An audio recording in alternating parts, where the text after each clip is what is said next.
Interesting વાત જિંદગીની એ છે કે આપણે બધા છે ને, આપણે જે બોલવું છે એ બોલીએ છીએ, બીજાને જે સાંભળવું છે ને એ બોલવાની આપણે કોઈ દિવસ તસદી લેતા જ નહીં. ખરેખર વાત અહીંથી જ મારે શરૂ કરવી છે. દુનિયાના કેટલા બધા લોકો આપણી આસપાસ છે. તમે ફિટબિટ લગાવો છો ને પેડોમીટર લગાવો છો, એવી રીતે એક દિવસ વર્ડોમીટર લગાવો. સવારથી સાંજ સુધી તમે કેટલા શબ્દો બોલો છો એનું એક મીટર લગાવો અને સાંજના છેડે એ મીટરમાં તપાસ કરો કે આમાંના ખરેખર કામના શબ્દો કેટલા છે. આ તમે જે બોલ્યા સવારથી સાંજ સુધી, એમાં ખરેખર ઇન્ટરેસ્ટિંગ, ઇમ્પોર્ટન્ટ, બોલવું જ પડે અથવા બોલવું જ જોઈએ એવું કેટલું હતું? અને એનું તમે લિસ્ટ બનાવો ને તો તમને સમજાય કે આમાંથી 50% તમે ન બોલ્યા હોત ને તો ચાલે. હું પરણીને ગઈ સાસરે તો મારા મધર ઇન લો ખૂબ શાંત સ્વભાવ, અત્યંત સારા. મારે સ્વીકારવું જોઈએ કે આવા સાસુ સસરા મળવા એ કંઈક બહુ જ બધા, હું તો પૂર્વજન્મમાં ને પુનર્જન્મમાં ને એવું બધું માનતી નથી, પણ તમને માનવા મજબૂર કરે કે તમે કશું બહુ સારું કર્યું હશે. ત્યારે આવા લોકો મળ્યા. એમના સાસુ ભયાનક. એટલે હું મમ્મીને ઘણી વાર બહુ મને એમ થાય કે આ તો ખરો ત્રાસ કરે છે. લગ્નના 30 વર્ષ પછી, 35 વર્ષ પછી પણ સાસુ વહુને એમ કે ઊભી થા, લુગડા લઈ લે, આમ કરી નાખ. એટલે હું સમટાઈમ્સ મમ્મીને પૂછું કે તમને ગુસ્સો નથી આવતો આ બોલે છે આટલું બધું? તમે કોઈ દિવસ જવાબ નથી આપતા. અને ત્યારે મમ્મીએ એક બહુ જ અદ્ભુત વાક્ય મને કહ્યું અને મેં એ વાક્યને જિંદગીમાં બ્રહ્મ વાક્ય બનાવીને બહુ જ બધા સંબંધોમાં ફોર્મ્યુલા તરીકે અપ્લાય કર્યું. એમણે એવું કહ્યું કે મેં તો મારો ફોન મૂકી દીધો છે, એ એકલા જ બોલે છે.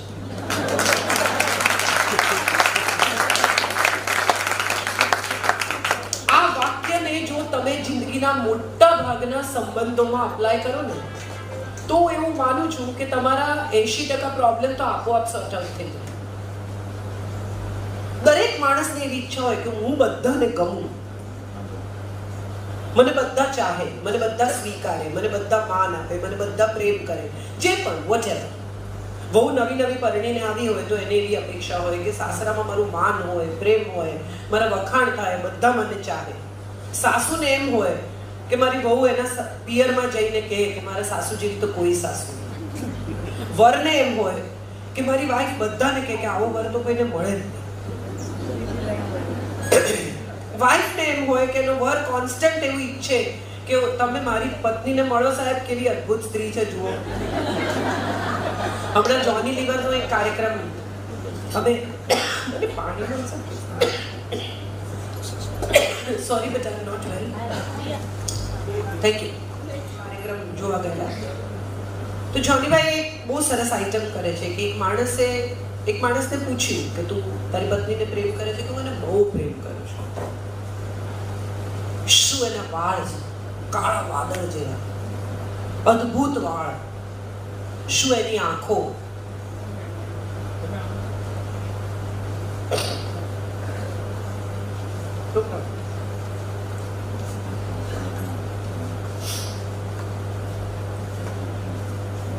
એટલે એને માણસને પૂછ્યું કે તારી પત્નીને પ્રેમ કરે છે? કે મને બહુ પ્રેમ કરું છું. શું એના વાળ કાળા વાદળ જેવા, શું એની આંખો. ભગવાને એની આંખોમાં કેટલી ગહેરાઈ મૂકી છે. કાળી ભૂમર બ્યુટીફુલ આંખો, એના પર એક માપ લઈને બનાવ્યું નાક. સ્કિન એની શું છે અદ્ભુત. શું એની કમર, શું એની ચાલ, શું એની રસોઈ, શું એનો સ્વભાવ, શું એના દાંત, હશે તો આમ મોતી ગોઠવ્યા એવા, શું એના હોઠ. પણ એની અંદર જે એક જીભ આપી છે ને ભગવાને,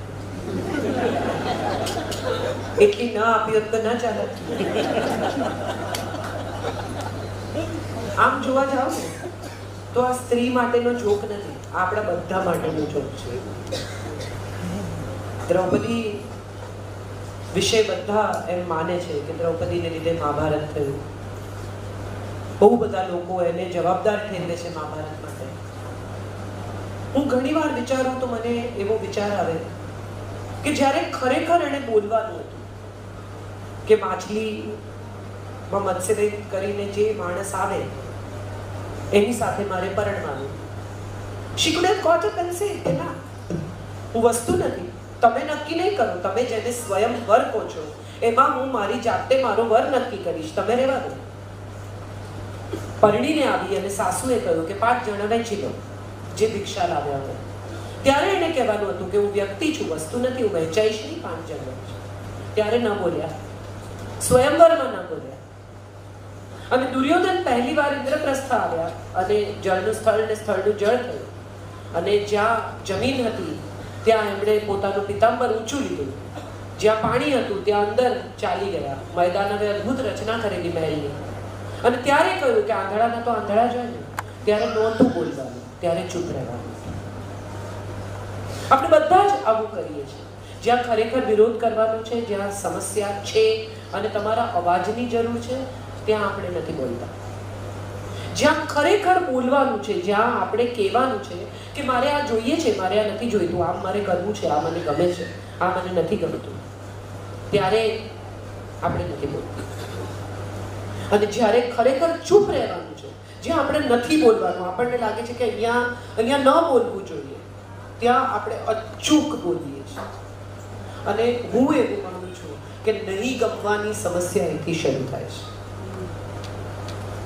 આપણે બધા જ આપણી જીભ ઉપર જો સંયમ રાખી શકીએ, બધા જ જૈન છીએ અને બધા જ જાણીએ છીએ કે સંયમથી બેટર કોઈ તપ નથી. અને સ્વાદ અને શબ્દ આ બે ઉપર જો તમારો સંયમ આવી જાય ને સાહેબ, તો જિંદગીમાં તમારે બીજા કોઈ તપ કરવાની જરૂર જ નથી. મારા એક મિત્ર છે મનહરભાઈ કરીને, એ આઈસ્ક્રીમ જુએ, જલેબી જુએ, મીઠાઈ જુએ એટલે તરત એમ કે ડાયાબિટીસ નામનો કોઈ રોગ જગતમાં છે જ નહીં. કારણ કે એમની જીભ એમને એવું કહેવા મજબૂર કરે. એમને એ વખતે મીઠાઈ ખાવી હોય એટલે આપણને તો કે સાથે સાથે પોતાની જાતને કે ડાયાબિટીસ નામનો કોઈ રોગ જ નથી, તું તારે ખા. આપણે બધા જ આવા છીએ. નથી સ્વાદ ઉપર કંટ્રોલ, નથી શબ્દ ઉપર કંટ્રોલ. અને માણસને મેક્સિમમ નુકસાન જો કોઈ ચીજે કર્યું હોય તો આ બે વસ્તુ પરના સંયમ નહીં રાખી શકવાને કારણે થયું છે. એકથી સ્વાસ્થ્ય બગડે છે, બીજાથી સંબંધ બગડે છે. આપણે બધા જ ક્યાંક ને ક્યાંક કશેક ને કશેક આપણી નબળાઈઓ સાથે જીવીએ છીએ. પણ આપણને મજા એ આવે છે કે બીજાની નબળાઈ શું છે, ચલો એ શોધી કાઢીએ. હું ઘણી વાર કહું છું કે બહુ બધા લોકોને ગમે કે બધા પોતાને ઓળખે. કેટલા બધા લોકોને તમે સાંભળ્યા કે ફલાણા, અરે ઉદ્ધવ ઠાકરે આપણે આપણો મિત્ર, ફલાણા અરે હોય એ તો અમારા માટે ચા કહેવા જતા, આજે મોકલતો માનું ચા કહેવા, જતો ત્યારે જતો, હવે શું છે. ઘણા બધા લોકોને આવા પોતાની ઓળખાણો બતાડવાનો શોખ હોય. સાહેબ તમને બધા ઓળખે, તમને બહુ ગમે, પણ તમને કોઈ ઓળખી જાય ને એ તમને ન ગમે. ઓળખી જવું અઘરું છે, ઓળખવું બહુ મજાનું છે. આ ઓળખી જાય ને છતાંય તમે એને ગમો, એને કહેવાય કે આપણે ખરેખર કોઈને ગમીએ છીએ. આપણે જે છીએ એવા જ કોઈની સામે પ્રદર્શિત થઈ શકીએ. કોઈ દંભ નહીં, કોઈ ડોળ નહીં, કોઈ ખોટું નહીં, કોઈ સાચું નહીં, કોઈ છક્કો પંજો નહીં, કોઈ આગળ પાછળ નહીં. એક માણસ એમ કહી શકે કે એમણે કીધું છે ને તો જૂઠું નહીં બોલતા. ગાંધીજીનો એકવાર ઇન્ટરવ્યુ કર્યો એક બ્રિટિશ પત્રકારે. એમને પૂછ્યું કે તમે તમારી જિંદગીમાં જોયેલી સૌથી બ્યુટીફુલ સ્ત્રી કોણ છે? એટલે ગાંધીજીએ કહ્યું કે કસ્તુરબા. સાંજે બધા આશ્રમમાં હૃદયકુંજમાં બેસીને જમતા હતા ત્યારે આ વાત પર વિનોદ થયો અને કોઈકે કહ્યું કે તમને ખબર છે આજે બાપુ આવું બોલ્યા. બાને કોઈકે કીધું કે તમને ખબર છે આજે બાપુએ એવું કીધું કે મેં મારી જિંદગીમાં જોયેલી સૌથી ખૂબસૂરત સ્ત્રી કસ્તુરબા છે. આપણે બધાએ કસ્તુરબાના ફોટા જોયા છે. એટલે બાએ જમતા જમતા હસીને શરમાઈને 72 વર્ષની ઉંમરે એમ કહ્યું કે તમારા બાપુએ કહ્યું છે ને તો ખોટું નહીં હોય, કેમ કે તમારા બાપુ જૂઠું નથી બોલતા. આ વિનોદ વૃત્તિ કેટલી ઇન્ટરેસ્ટિંગ છે જિંદગી. તમારા બાપુ તો ટેવ છે આવું કરવાની. આ પણ એક રીત છે. આપણે બધા જ ક્યાંક ને ક્યાંક કશેક ને કશેક આપણી વાત કહેવા માટે બહુ આતુર છીએ, પણ કેવી રીતે કહેવી ને એ આપણે બધાએ શીખવાનું છે. મમ્મી છોકરું 10મા 12મામાં હોય અને મમ્મી સવાર પડે ને એની આંખ ખુલે ને ત્યારથી શરૂ કરે. વાંચતો નથી, વાંચતી નથી, ટીવી જોયા કરે છે, આમ કરે છે, ફોન મૂકી દે. દોસ્ત, ખરાબમાં ખરાબ સ્થિતિમાં શું થશે? કોઈને 12મામાંથી 11મામાં મોકલવાનો તો રૂલ હજી આવ્યો જ નથી. હદમાં હદ એને 12મા ધોરણમાં ફરીથી પરીક્ષા આપવી પડશે. તમારી સાથેના સંબંધ જિંદગી ભર બગડી જાય એના કરતા એનું 1 વર્ષ બગડે ને એ બેટર છે. એના મનમાં એવી ગાંઠ વળી જાય કે મારી માં ટોકવા સિવાય બીજું કંઈ કરતી જ નથી. આણે મોઢું ખોલ્યું કે મને ટોક્યા, કે મને ટોકી. મારી એક ફ્રેન્ડ છે શ્રેયા કરીને, એ ઓફિસથી આવે ને એની ગાડી બહાર પાર્ક થાય એટલે એનો દીકરો અંદર જે કરતો હોય એ એની નાનીને કહે કે આવી હવે કહેશે ભણવા બેસ. આપણે આવા સંબંધ જોઈએ છે આપણા સંતાન સાથે? આપણે ખરેખર એવું ઈચ્છીએ છીએ કે આપણું બાળક આપણી સાથે જૂઠું બોલે? આપણે એવું ઈચ્છીએ છીએ કે આપણું બાળક આપણાથી કશું છુપાવે, સંતાડે?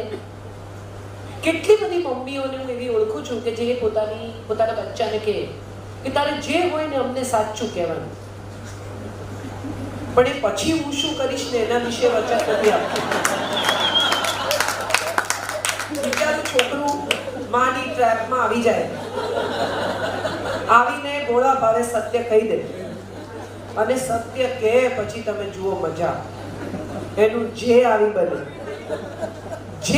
બને એનું. એણે જો ભૂલે ચૂકે એમ કીધું કે આજે મેં મિત્રો સાથે સિગરેટ પીધી સાહેબ, એના ખાના બાના બધું કમ્પોઝિટ શોધી કાઢે અંદર કે કઈ બીજે સિગરેટ રાખતો તો નથી. અરે એણે તમને કીધું મેં આજે પીધી. You have to just sit down and tell your child કે જો બેટા, નવું કરવાની બધાને મજા આવે. તે કરી લીધું, હવે આ કાગળ જો અને આ સિગરેટ જો, આ જે રીતે બળે છે ને એવી રીતે અંદરના કોમળ પાર્ટ્સ બળે. તારે બાળવા છે? આ સરળ રસ્તો છે, એને નિર્ણય કરવાનો. આજની પેઢી પાસે એટલી બધી ઇન્ફોર્મેશન છે કે તમે જો એમ માનતા હો કે તમે એને કોઈ નવી ઇન્ફોર્મેશન આપી શકશો તો તમે ખાંડ ખાઓ. એની પાસે એની બે તમારા કરતા વધારે માહિતી છે, એની પાસે તમારા કરતા વધારે અનુભવ નથી, એની પાસે તમારા કરતા વધારે જ્ઞાન નથી. એટલી માહિતી કોઈ કામની નથી. ગૂગલની આટલી બધી માહિતી એના પોતાના કામમાં આવે છે? તમે જે ગૂગલ પર લખો એ બધાના જવાબ તમને ગૂગલ આપે, પણ એ કામ ગૂગલ પોતાને માટે કરી શકે? ઇન્ફોર્મેશનથી ઓરડો ભર્યો હોય, એટલા બધા કાગળિયા હોય, આખી લાઇબ્રેરી ભરી હોય, પણ એમાં કયા પુસ્તકમાં શું છે એની જો તમને ખબર ના હોય તો એ લાઇબ્રેરી તમારે માટે એક ડેકોરથી વધારે કંઈ નથી. ઇમ્પોર્ટન્ટ એ છે કે તમે એને એ શીખવાડો કે તારી આ ઇન્ફોર્મેશનને તારે વાપરવી કેવી રીતે, તારી આ ઇન્ફોર્મેશનનું તારે કરવું શું, આ ઇન્ફોર્મેશન તને કેવી રીતે કામ લાગશે. એને બદલે ટીનેજનું છોકરું હોય અને મમ્મી હોય કે પપ્પા હોય, સુર બદલાઈ જાય એકદમ. હું તારો બાપ છું, સમજ પડે છે તને? અને 2 જ મિનિટમાં પપ્પા જાય એની પાસે કે આ ફોનમાં કઈ એપ ડાઉનલોડ થતો નથી, આઈપેડ બંધ થઈ ગયું છે, એટલે હાથમાં લે તમારું સાધન અને તમારી સામે આમ જુએ હવે કોણ બાપ છે.